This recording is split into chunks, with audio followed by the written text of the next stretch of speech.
Dalawang araw walang kain. Dalawang araw hindi kumain. Tubig lang. Nako. Shoutout sa ating sponsor, Shipa Philippines, Speed Metal, Team Daddy Frankie. At kay Daddy Frankie, maraming salamat po. So tara, samahan niyo ako mga kababayan. Bisitahin natin si Lolo. Bisitahin natin. So thank you so much po sa lahat ng ating OFW na may mabuting puso sa ating mga kababayan. At sa lahat ng ating kababayan, maraming salamat. Punta na natin si Lolo. Alright, saan nandito siya? Ito si Lolo, mga kababayan. Punta. Kang, saan papunta? Saan papunta? Hanap ulam. Hanap ulam. Ako bahala sa'yo. Uwi muna tayo. Punta muna tayo doon. Punta ba eh? Oo. Tara. Papark muna mga babayan ng aking motor.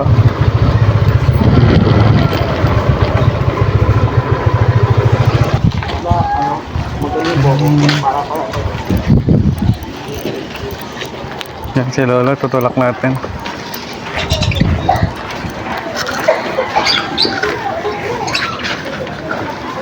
Sakto buti na abutan kita lo. 3 araw wala ko ulam eh. Sakit ang aking takiliran. 3 araw lang ulam. Pero makakakuan na galing-galing na. Oo. O sige, doon tayo usap tayo sa bahay. 2 araw walang kain. 3 araw hindi kumain. Tubig lang. Nako. Hindi ka makakilo. Tubig lang. Sakit ang aking ako.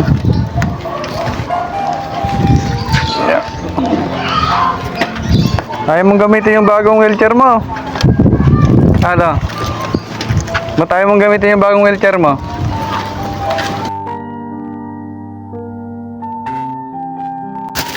Yan, sakto-sakto na puntahan natin si Lolo mga babayan. So binisita natin siya ulit. Ito yung kanyang kalagayan. Hindi masira. Yan. So, nagdala rin tayo ng konting pagkain ni Lolo.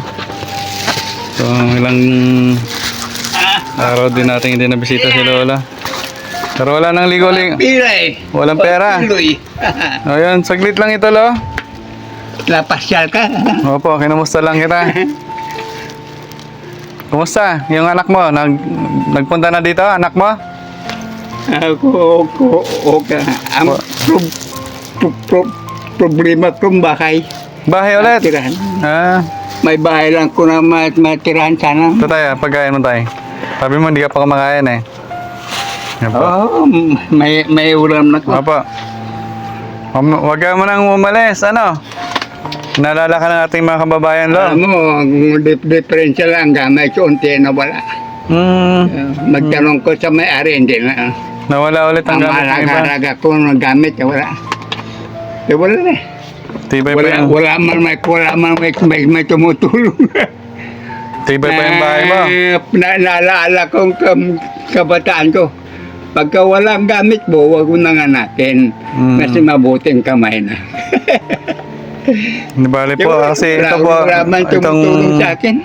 bahay ni Lolo, pinagawa ng sponsor natin. Kayo na pasyal-pasyal, may dala kayo kunting kabukuan na tulong. Ayan.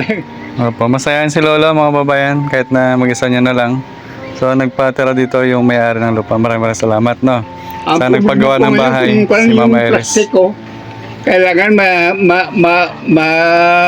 mabenta mo na yan. Ibenta. Oo, benta mo na, no? Kasi sobrang dami na.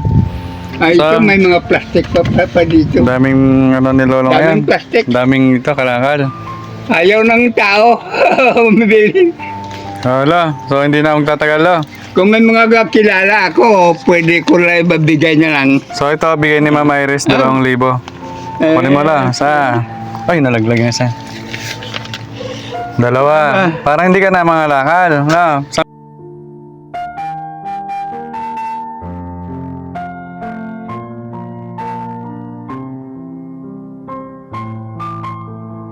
Alright, maraming salamat po kay Mama Iris from Singapore. At sa lahat ng ating Team Daddy Frankie, Team Road Rescuer, Shipa Philippines, Immortal Motabag at Speed Metal, maraming salamat.